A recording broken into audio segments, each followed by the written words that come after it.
Bihari.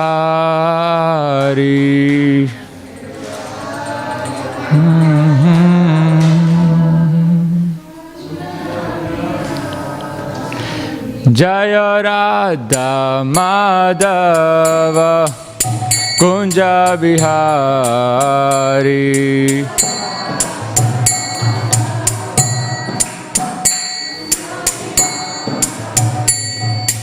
Gopi Jana Balabha Girivaradhari.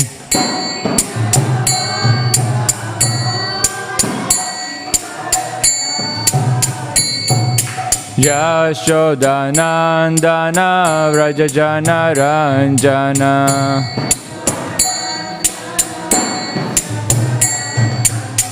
Yashodanandana Vrajajana Ranjana.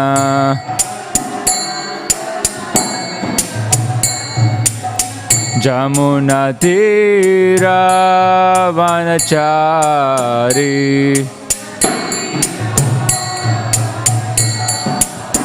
Jamuna Tira Vanachari.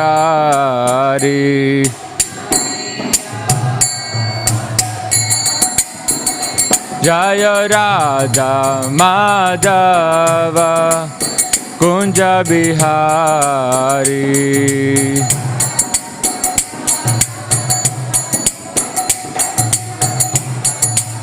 Jaya Radha Madhava Kunja Bihari.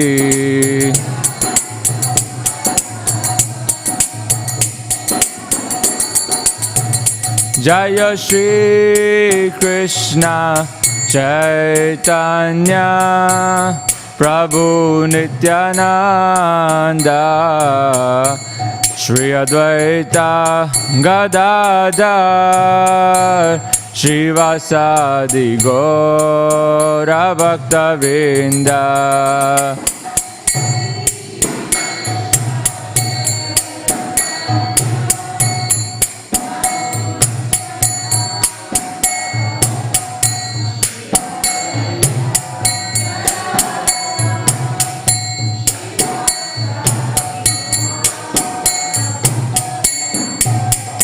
Hare Krishna, Hare Krishna, Krishna Krishna, Hare Hare, Hare Rama, Hare Rama, Rama Rama, Hare Hare.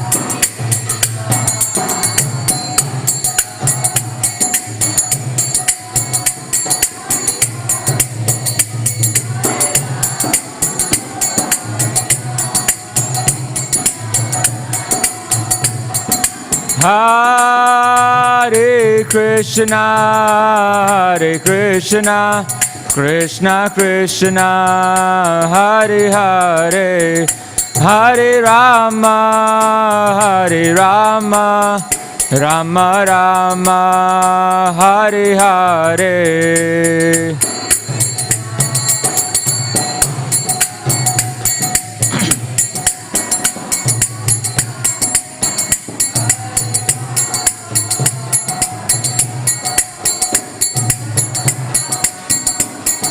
Jaya Jaya Prabhupada, Prabhupada, Prabhupada, Jaya Prabhupada.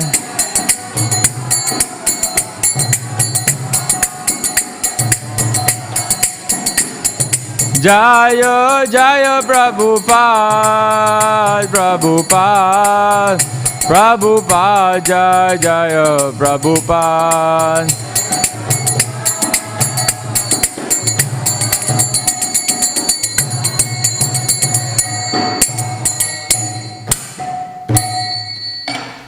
Jam Vishwapad Brahmhamsa Parijagacharya Astodarshad Shri Śrīmad Bhāgavatam Bhaktivedanta Swami Śrīmad Prabhupada ki.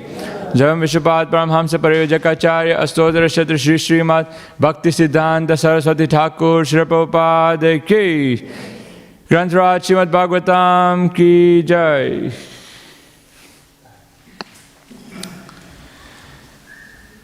So reading from 7th canto, 5th chapter, Prahlad, the saintly son of Hiranyakashipu, verse 33.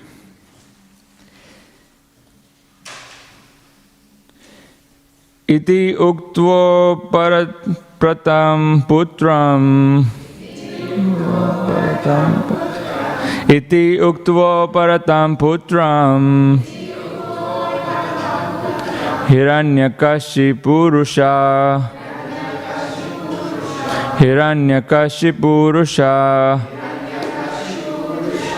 Andikritatma swotsangan Andikritatma swotsangan Nirasyata mahitale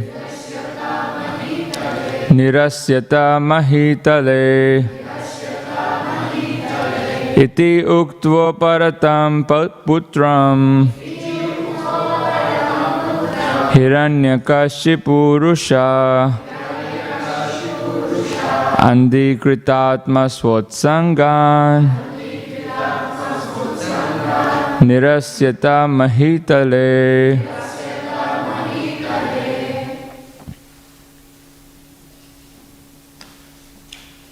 Iti uktvo paratam putram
Iti uktvo paratam putram Hiranyakashipurusha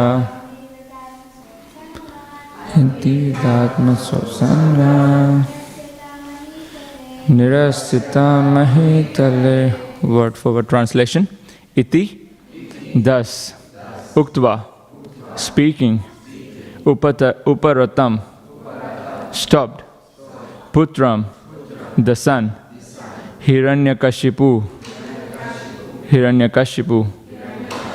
Rusha, with great anger, Andikrita, Atma, made blind to self-realization, Swa Utsangat, from his lap, Nirasyata, through, Mahitale, upon the ground. Translation and purport by His Divine Grace, Srila Prabhupada. Translation. After Prahlad Maharaj had spoken in this way and become silent, Hiranyakashipu, blinded by anger, threw him off his lap and onto the ground. So there's no purport, so we'll read 2 more verses. Text 34.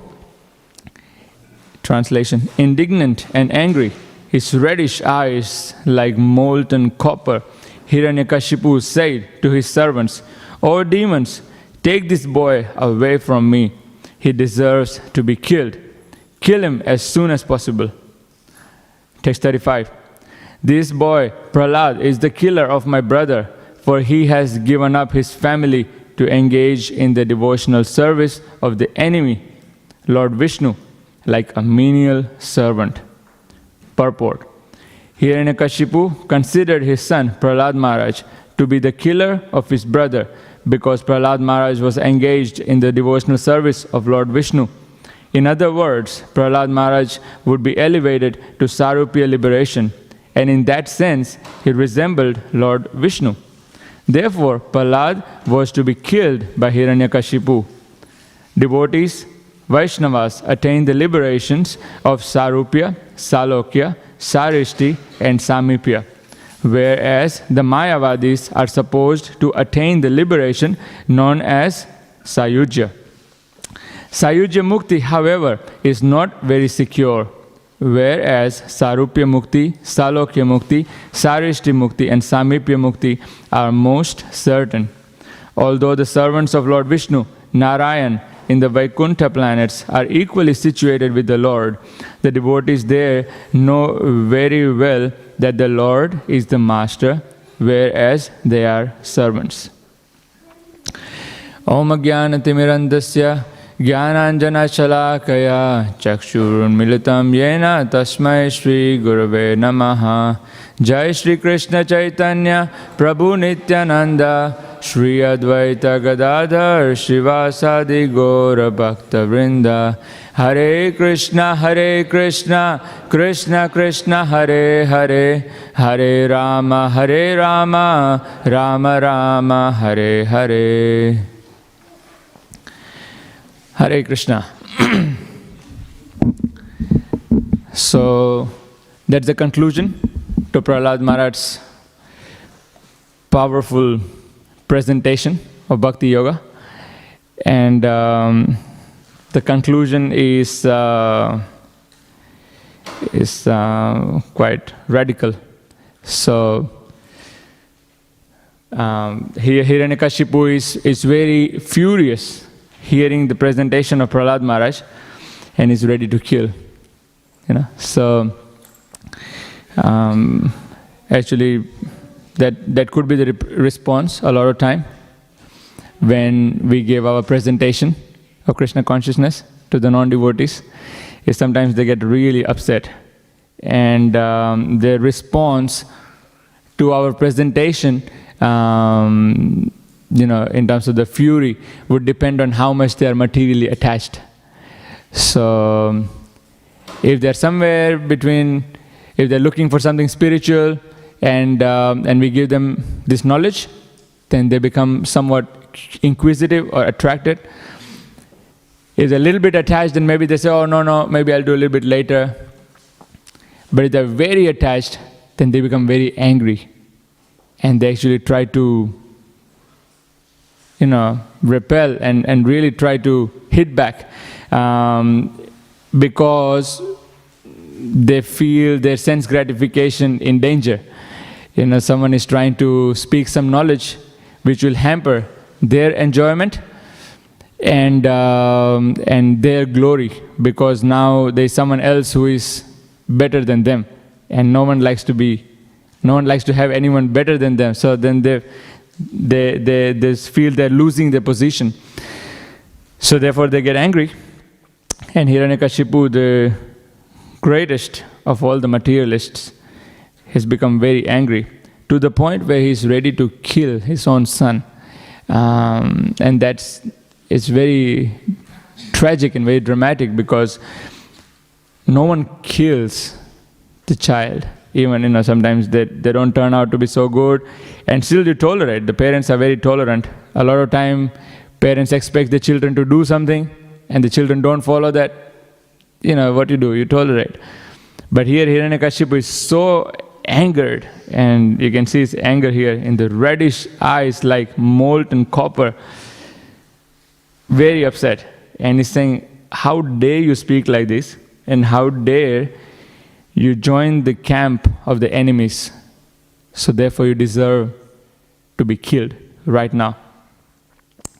And it throws him, it lifts him up, and it throws him onto the ground, and instructs his servants to kill him immediately. So very, very tragic. And here Prabhupada explains in the purport that Hiranyakashipu considered his son Prahlad Maharaj to be the killer of his brother.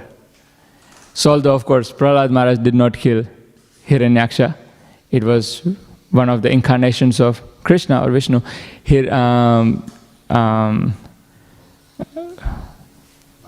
Varaha killed Hiranyaksha, but he can see, that Prahlad Maharaj has joined the allies with Varaha, with Krishna, with Vishnu. And so now they're all my enemies and they're all equally responsible in killing my brother. And so therefore, he also deserves to be killed, just like Lord Vishnu. And he's very determined now that enough is enough. So he tried to teach Prahlad Maharaj. He gave him 1 or 2 chances. No. What you're learning is not in the right direction. You're learning about devotional service, not good. Try again. Your teachers will teach you properly. He got the teachers, so make sure you teach them properly. But then after a couple of tries, few tries, and then now he's given up. He said, no, that's enough. And we can see how Prabhupada is explaining that Prahlad Maharaj is on his way to become elevated to the point of Sarupya liberation. Sarupya liberation means becoming equal in same form, equal appearance, same form. So there are 5 kinds of liberation that Prabhupada mentions in the purport. What's the lowest one to start with? Who knows? Sayujya, then one above, and then all of the above ones. Sarupya, we discussed that. Samipya, Salokya, Sarishti. So Sayujya means becoming one with the Lord. It's an impersonal liberation. Samipya means having the association of the Lord, being directly in association with the Lord. Sarupya is having the same rupa, same form as the Lord. And Sarishti means having the same opulences as the Lord. And Salokya means going into one of those abodes and being in the same planet with the Lord. So as devotees only considered 4 to be the liberation, 4 of them. They don't consider Sayujya to be liberation because Sayujya is where you lose your identity and there is no real devotional service. So for devotees, we are not so much concerned about liberation in one sense, but even if we do get the liberation, then we definitely don't want the Sayujya, where we can't engage in the devotional service, because we hear even in the Chaitanya Mahaprabhu's prayer in Shikshashtaka that we are happy to come again and again as long as we can keep engaged in the devotional service. But what's the point of getting liberation if you can't engage in the devotional service? So although it frees us from all the material problems, it's still not good enough, because it doesn't give us the devotional service. And the very good example is given is that a lot of time, say, people in this world may be going through a lot of problems. And so when you tell them that you can get a situation, you can get a position where you will not have any problems, it's very attractive, because after I'll be done with all the problems, no more birth, death, old age, disease, no one getting sick. A lot of devotees are getting sick at the moment. They're sick of getting sick. Too many sicknesses going around.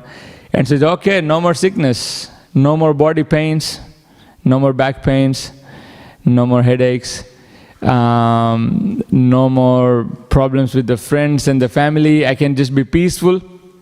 So it can be attractive, but for some time. But after a while, okay, there's no problem, but then what do you do now? There's no real engagement, no real higher engagement. So after a while, you get tired. And And so that's why Prabhupada is explaining here that Mayavadis are supposed to attain the liberation known as Sayujya. Sayujya Mukti, however, is not very secure, because we can see for our personal example that if someone can offer us a house, a nice house, and all we have to do is just sit there, it's a perfect temperature, you have the aircon on, which will keep you warm in the cold weathers, and will keep you cool in the warm weathers, and all the food will be provided. You have a nice cushion that you can sit on, and what you have to do? Nothing. Just sit there. Just sit in that comfortable couch or cushion, and that's it. So, okay, that's good. I'm getting the nice food, the temperature is good, I have no anxiety, no trouble. You can sit there for some time, but after a while you would say, come on, let me do something. So actually there was this nice research done by the scientists and the psychologists, and what they did was they created this room, a space, and they put the subjects, the people they're experimenting with, and they put them there and they said, okay, you can just sit here for whatever, 1 hour, 2 hours, whatever. Just sit there, you don't have to do anything. And it's all safe here. But then they mentioned that they point out at one particular socket, and they say, but if you touch the socket, you get this mild shock. So maybe you can avoid that. Otherwise, you can just do whatever. And guess what everyone did? They all went and touched one time. Just to do something, even if I get a shock, it's fine, at least, like, what do I do for 2 hours? I don't have my mobile phone, I don't have anyone to talk to, I don't have anything to do. Let's get shocked, at least get something. So, you can see that even for 2 hours, if you have to sit, it's not very easy. So you have to sit for months and years and decades and centuries, just sit there. It'll be quite boring after some time. So that's why it is said that sometimes the living entities, they're sitting there for so long, finally they say, no, the need for action or activities or relationship is so strong that they actually decide to come back. So that's why Prabhupada also explains many times in the purports that they say great Mayavadis or great scholars who have understood that this material life and these material activities are actually completely useless, and they become somewhat transcendental to all the material activities and liberated, they still end up taking on material life in terms of, doing some good philanthropy, opening the schools or hospitals, or doing some kind of charity. So in that way, they somehow again come back to doing the same material activities, because just the impersonal liberation has no pleasure in itself. The real happiness is in the relationship, is in the activities for a higher purpose. So that's why Prabhupada explains that the other 4 liberations, which are directly in relationship with the Supreme, they're actually very satisfying. They're very pleasurable. And so that's what the devotees are aspiring for. Now, it's very classic, it's very interesting that Hiranyakashipu is giving a very strong response to Prahlad Maharaj in his practice. And some of us may also have that experience to small or larger extent, that when we take up to Krishna consciousness, and in that budding enthusiasm, initial enthusiasm, we want to preach to our friends and family, and we want to tell them how good Krishna consciousness is. And a lot of time it's not very well received, and sometimes our friends or family, they become very upset. And then, what have you learned this? Where have you learned all this from? Who is teaching you all this, Come on, be practical. This is material world, and so you have to engage in material activities. It's not a spiritual world, so you can't be doing spiritual things here. You have to be real. And so they expect us to continue the family tradition of working. You know, you have your father, your grandfather, your great-grandfather, and we all been doing business, you know, and we've been very successful. Look at what we have achieved. So we want to do the same thing. Friends, you know, we studied together. Now how can you take this different path? You know, this is not good. We have to be very ambitious in our material careers, in our life. How can you do this? You know, come on. And they somehow try to pull you out of that. They somehow try to save you from the devotee association. And it was interesting because, you know, one of the challenge that my parents had when they started taking up to Krishna consciousness was that what about the family members and what about our society? Because they are going to be furious. They're actually going to be very upset when they find out. So they were secretly chanting. They're chanting 16 rounds. They're practicing everything. But now time comes for initiation, you know. And once the initiation, then things will change and it will not be the same again. So they were very scared. They were afraid of it. And that time they spoke to the spiritual master, and one of the things that Maharaj was explaining was that the society in general is never geared towards spirituality. The society and family and friends and relatives, they will always be geared toward materialism. So he said, if you are going to follow and try to satisfy them, then you will never be able to take up spiritual life. So therefore, you have to make a call and you have to choose Krishna consciousness for your benefit. And then Krishna will protect. So you do that. And so anyway, they did that. There was a big opposition but anyway, the life continues and chanting continues. So we know in our attempt for outreach, for preaching, for doing Harinams, doing book distribution, there's a lot of oppositions.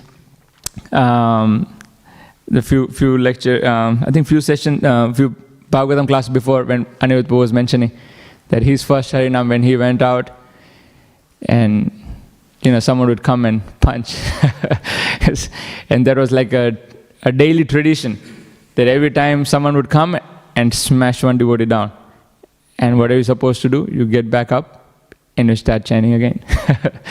So in book distribution, we have a lot of opposition. Actually, it was interesting, this marathon, when we went out for book distribution, there was, on the first day is when I got caught by the police. And then we had to look out for the police, the council, the security, the undercover police, the camera, you know, the crazy people roaming around in the shopping malls, and so you have to watch out for everything, you know. And even one of them, you know, one of the lights go off, and then bam, that's it. Then you have to finish for the day because you can't distribute. You know, they will catch you and they'll ask you to leave, or they'll say, look, you cannot do this. So there's a lot of opposition. And of course, you know, even here you can see Prahlad Maharaj, when he was giving his presentation, very strong, very clear presentation, no holding back. But then when he gave that, and it's not that he was naive in thinking that, you know, that he will be fine. No, he knew that Hiranyakashipu, his father, will be upset, and he can, you know, there could be some strong repercussions, but, you know, this is what he was, and this is what he was practicing, and he was truthful. And so he was ready to take on the challenge. So we know many great examples where these devotees who are practicing Krishna consciousness, and we know example of Haridas Thakur, who was practicing, and he had to, you know, the Nawab Hussain, 72 marketplaces, he sent him to get beaten. Jesus Christ. So we have many examples. Prabhupada gives in the Bhagavad Gita also. So all these examples, we see how there were strong repercussions, but that did not mean that they stopped their outreach activities. They actually did not. They were always determined, because there are a lot of conditioned souls and they need help. So as devotees, they are always determined to share this knowledge and really help them to come to a higher platform, to come to the platform of understanding that they are actually not this body, they are the spirit souls, and that there is no pleasure, there is no real happiness on the material platform, and until they come to the point of Krishna consciousness, they really don't have any point of reference of what real happiness is. So as devotees, we want to share that, and we are always ready to take on the challenges. So we are not going to shy away from it. So even when we are on the book distribution, when we try to stop people and we say, excuse me, and they just wave you off. Why you disturb me? I'm fine. I've got everything I need. I'm happy. But then we can ask them, if you are happy, then why are you so upset? Why do you get so disturbed when you are approached for these books or holy name? But somehow they're always trying to mask themselves and trying to stay away from any real knowledge.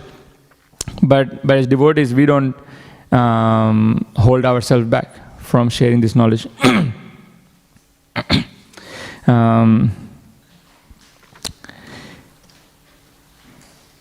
The next thing in the purport,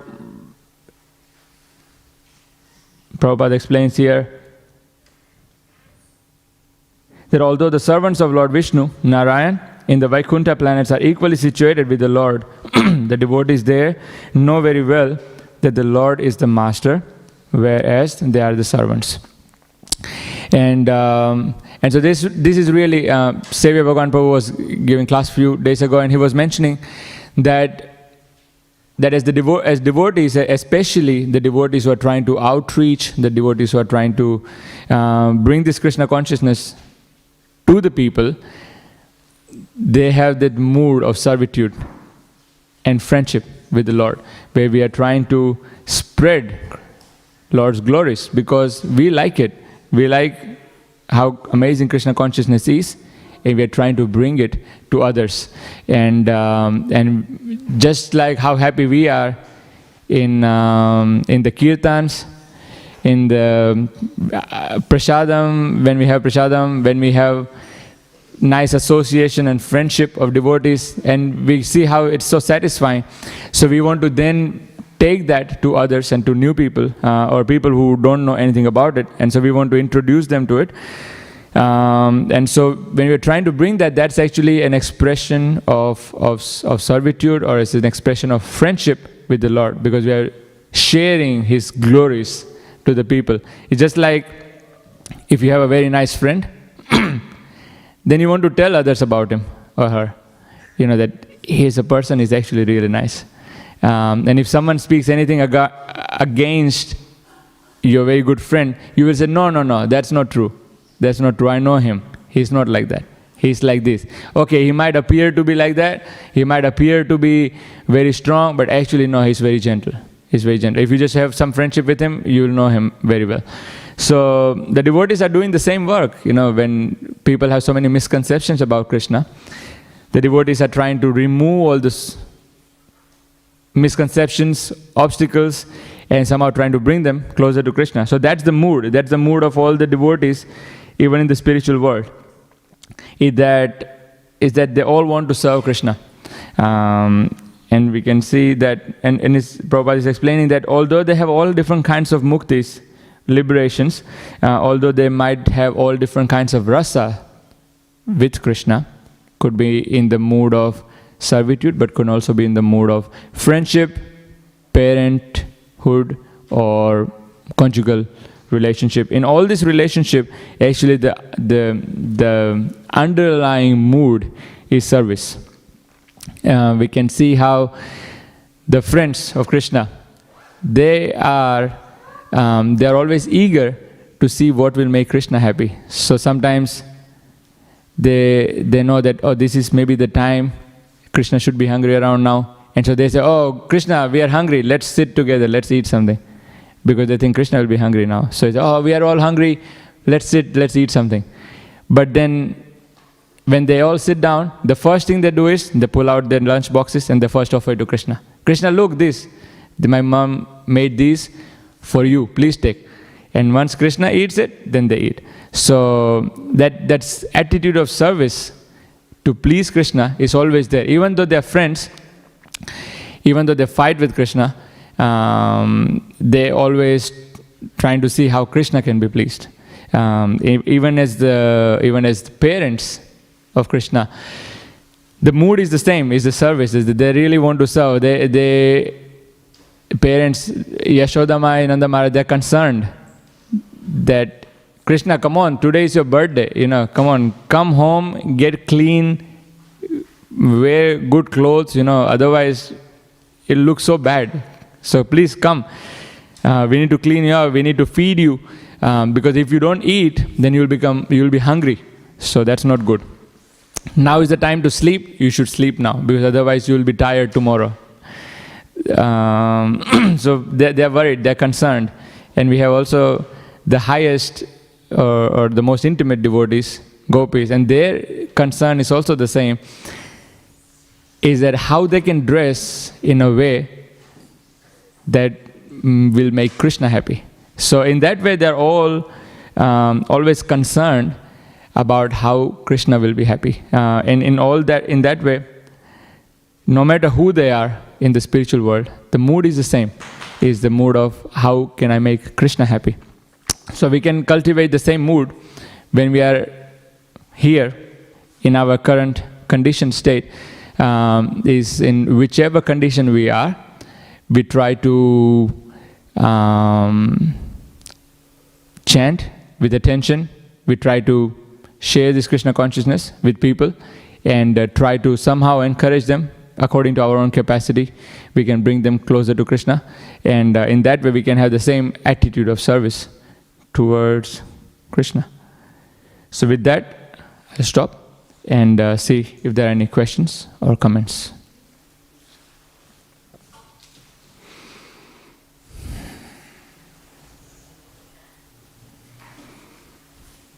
This one today.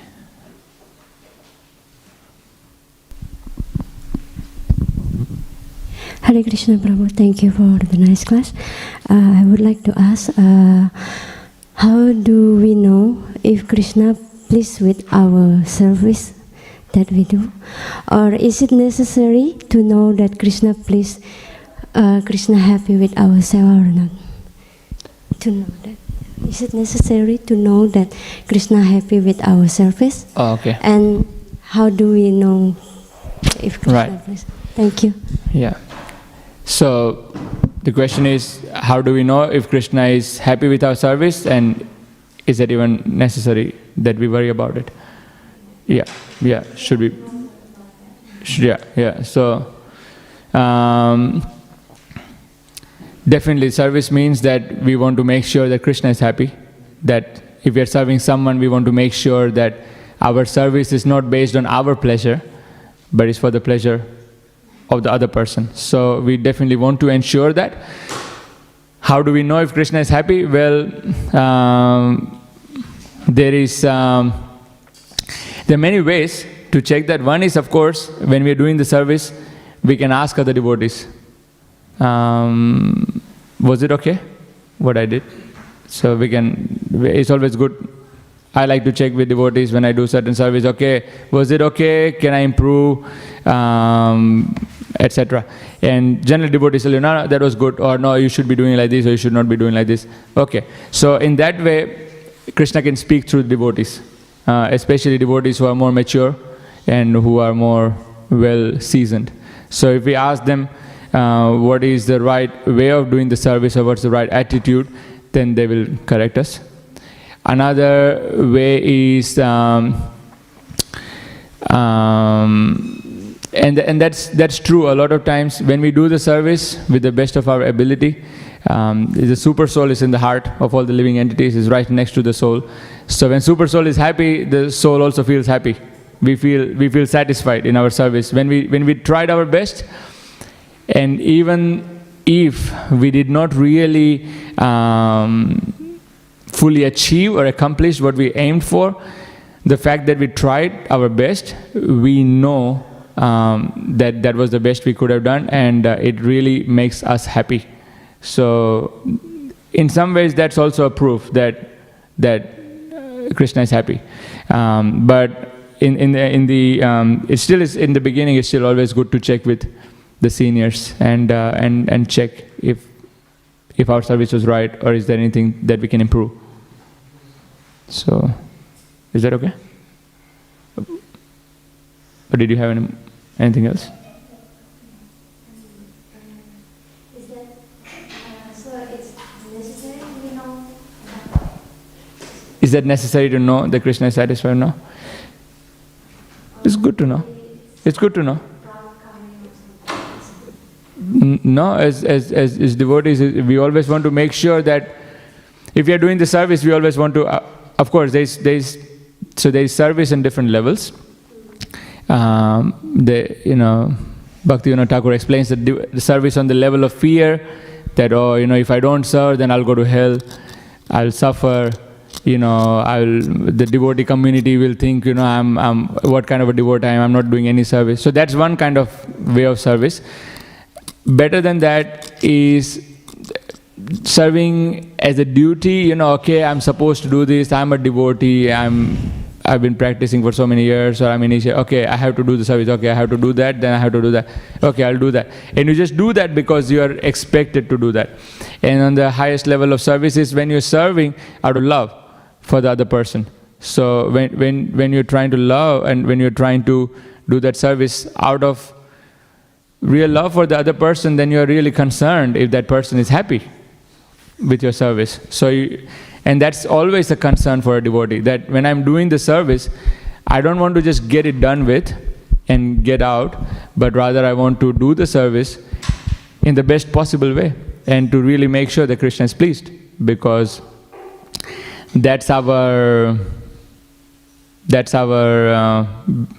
measurement, our barometer, to know how much Krishna was pleased with the service, and how can I improve. Because otherwise we don't have any measurement, how can we improve the next time? So it's always good to check. But of course we don't get too mental about it. Oh, Krishna is pleased, Krishna is pleased, and then get hung up there and not be able to move on and do the next service. So we can verify, we can check with the devotees, and we can move on. Yeah.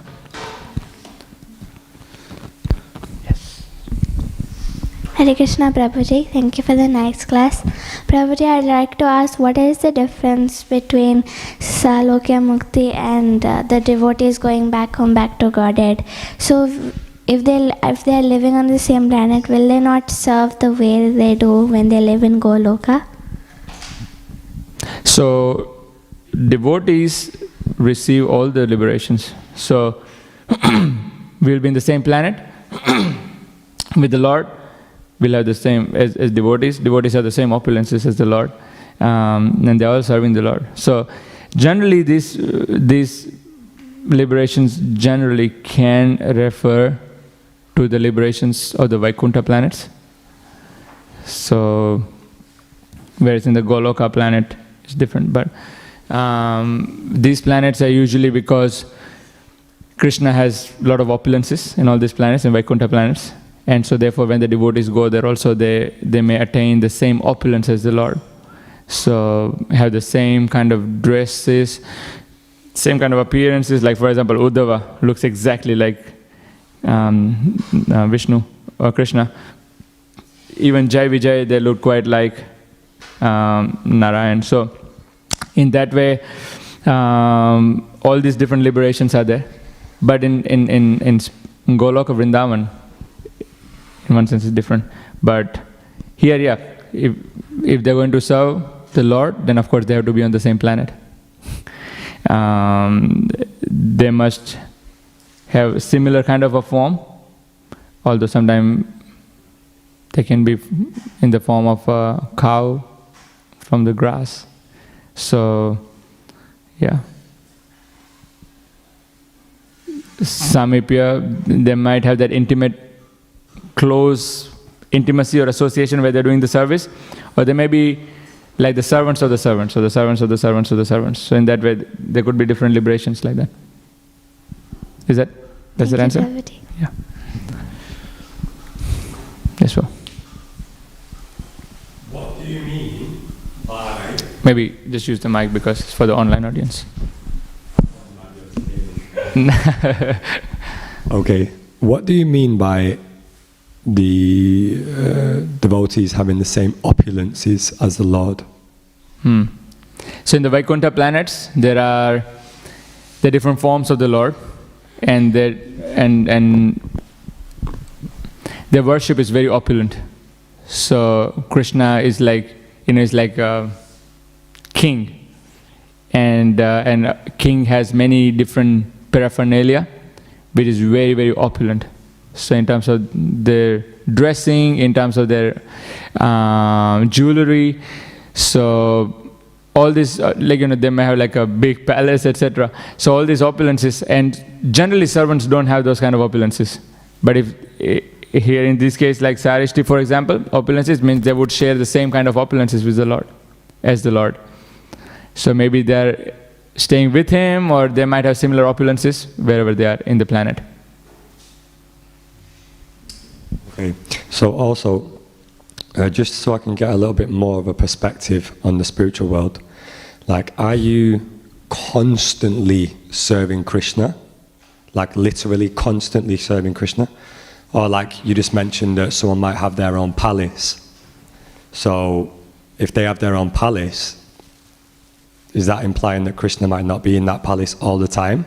So is there rest periods where you're not serving, or is it constant, Asking for a well, friend. actually, it's not. There is the devotees in the spiritual world have no real other work than to make Krishna happy and serve Krishna.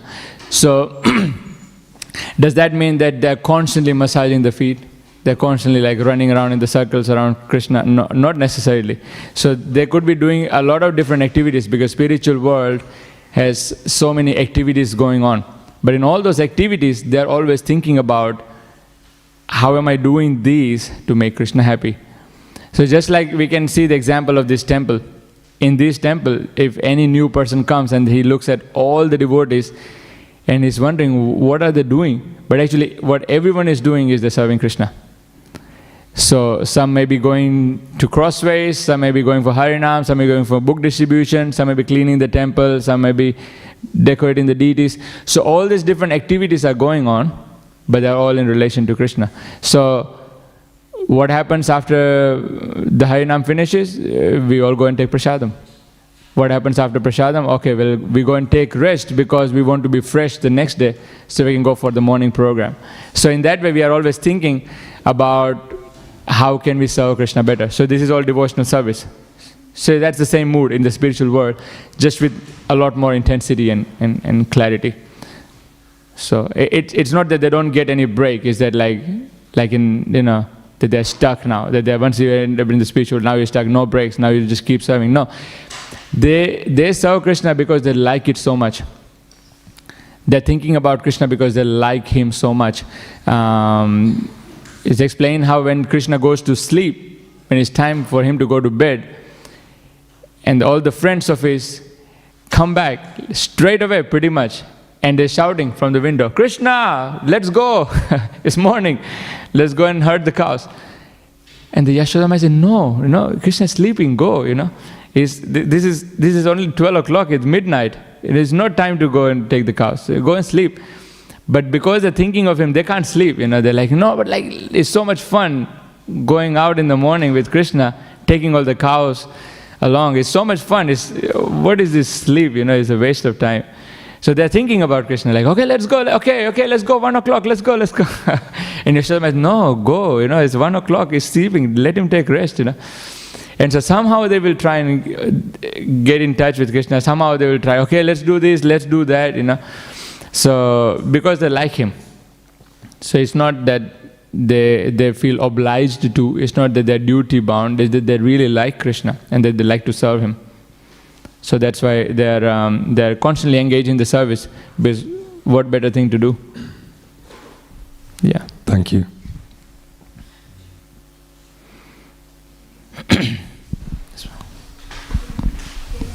Hare Krishna, Prabhu. Hare Krishna. I was just wondering, because Hiranyakashipu, he threatened to kill Prahlad. So what was what was his reaction to that? And if we're faced with opposition like that, what should be our reaction as well? Yeah, well, I mean, Prahlad was, in one sense, we'll read in the future verses also, Prahlad is very fearless. So he's very fearless because he's very confident on the protection of the Lord. And he doesn't retaliate to Hiranyakashipu. That, I'm the devotee, you hit me, I'm going to give you back. No, actually, and I was just hearing the class yesterday, and the devotee was mentioning that as devotees, we never retaliate. We never, when someone comes and shout at us, or, when we're out on the streets, and then sometimes they come and swear at us, we don't retaliate, we don't give them back. That's not the mood of the devotee. But actually, and in fact, when we do that, it looks very bad. It's a very bad representation, because devotees were representing Krishna and his representatives and his movement. So we don't want to retaliate, but at the same time, we want to avoid such circumstances as much as possible, because them coming and offending us is bad on their part, because it will take them away from Krishna, and we don't want that for them. So we want to move away as quickly as possible. Sometimes it might be required that for protecting ourselves or for protecting the devotees, that we sort of, fight back. But that has to be done very cautiously. So here in case of Prahlad Maharaj, he is very fearless. So he's not disturbed. Because after all, he understands that Krishna is there and is looking and is protecting.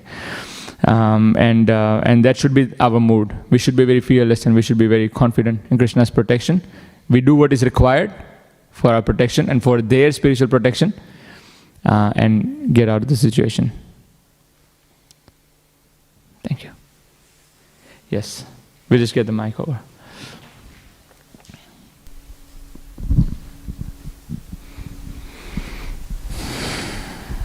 Hare Krishna, Prabhuji. How can we stay from Maya? How can we stay away from Maya? By chanting Hare Krishna. Yes. By chanting Hare Krishna. So we can chant our daily rounds, prescribed amount of rounds, or the minimum amount that we set for ourselves. And then during the day we can still chant. We can still chant in our mind. When we have some quiet space, we can chant a little bit louder so we can hear ourselves. When you are going in the tram, you can still chant, maybe try and chant a little bit softly to not freak out your neighbors. But we can always chant, we can always associate with the devotees, we can take prasad. It's a very simple process. So in that way, if we just keep doing all these basic, very simple activities, we'll see that slowly we are moving away from what's not real. Thank you. Yeah, Hare Krishna. Yes, Madhuri. I was reflecting about preaching as an expression of friendship with Krishna, based on trying to spread his glories, his form qualities, and sharing with others. But what about preaching, trying to do the best for others? It would be that also friendship towards others? It's just other motivation, or how we can define, considering that compassion it's one of the foundations for preaching as well. Yeah, nice point. Actually, a devotee has the real compassion because he sees that that actually everyone is part of Krishna, and so therefore we know, or we should know as devotees, what is really good for people. And although a lot of people have compassion for people in general and that they want to benefit others, they don't really know what to do to benefit others. And so that sometimes they give a lot of recommendations, but they're not necessarily good or helpful to the person. So we try and bring them closer to Krishna and his devotees somehow. So that doesn't mean that we can tell them straight away to come for the program or to come and chant Hare Krishna with us, but that can also mean that we can encourage them to just be better people to start with. That can also mean that we tell them what may be good food that they can eat. So in that way we are helping them become better person. And people in general can see how devotees are the best friends. I remember when I started coming along for the programs here, and I made friends with the devotees. And we had about 7 or 8 of us, very tight-knit. We were together for many years. We studied together, we lived together, we hung out together. We did everything together for many years. And I met devotees, and in 2 weeks they were better friends than everyone else. And took me a long time to even understand that why do I trust them more than my old friends? You know, what they tell me and what they ask me to do, I do that over what my friends would tell me, because the devotees, whatever the devotees were saying, they were saying to truly help me and benefit me, and I could see that was real friendship. Much more deeper than the friendship of the material world. So yeah, so that's why devotees are the real friends of all the living entities. And yeah, we try to help them at whatever level they can appreciate. Is that okay? You want to add something? Yes, for example, you nicely presented that real friendship among devotees, because the motivation is to uplift each other in how to grow in Krishna consciousness, the real welfare. But I was also trying to reflect on type of friendship. Devotees who dedicate and preaching the glories of Krishna is more the friendship towards Krishna. It's based on trying to please and be out of love towards him. But the friendship about us or living entities and preaching towards others, it's just the friendship based on compassion. It kind of love too, but it's different type of love as well. Just 2 different reference: friendship towards Krishna and friendship towards others, and how that is expressed. Yeah. Isn't that's a nice point. Related to preaching. Yeah. That's natural consequence of becoming a devotee is that you become compassionate. So yeah. Thank you. One more.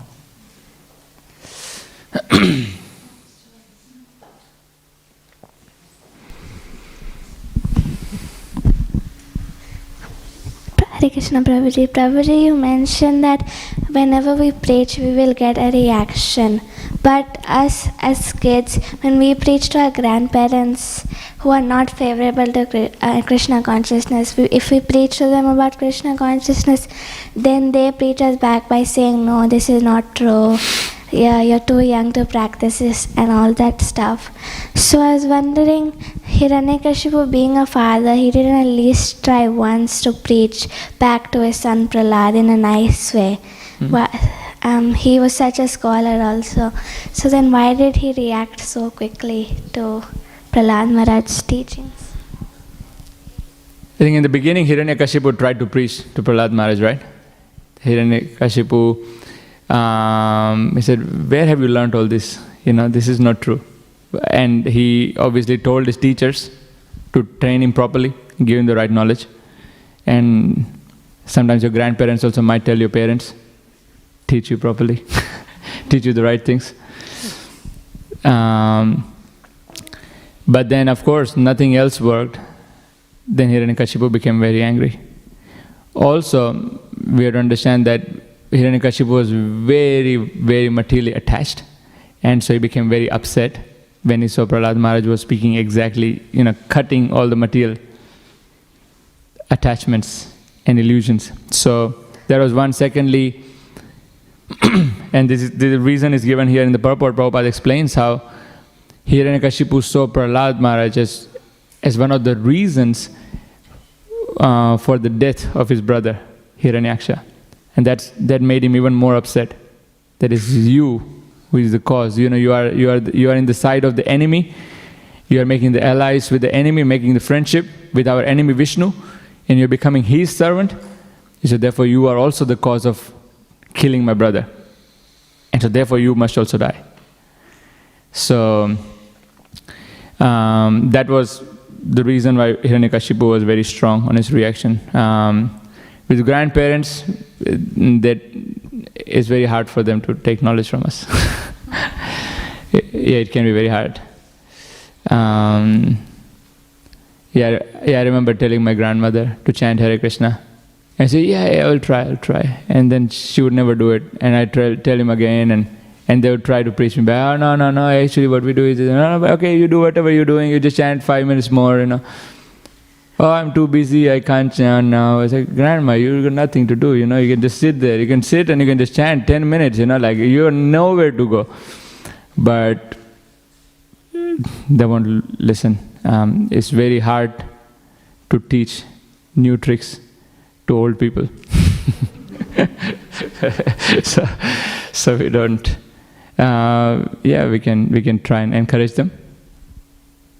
Yeah, but it's interesting that Hiranyakashipu got liberated not because he was a great devotee, but because he was the father of a great devotee. So if we become great devotees, well, then our grandparents also go back to Godhead. So it's a good preaching. Okay. Thank you, Prabhuji. Okay. Thank you very much. Granth Raj Śrīmad Bhāgavatam ki jai. Shri Prabhupada ki jai.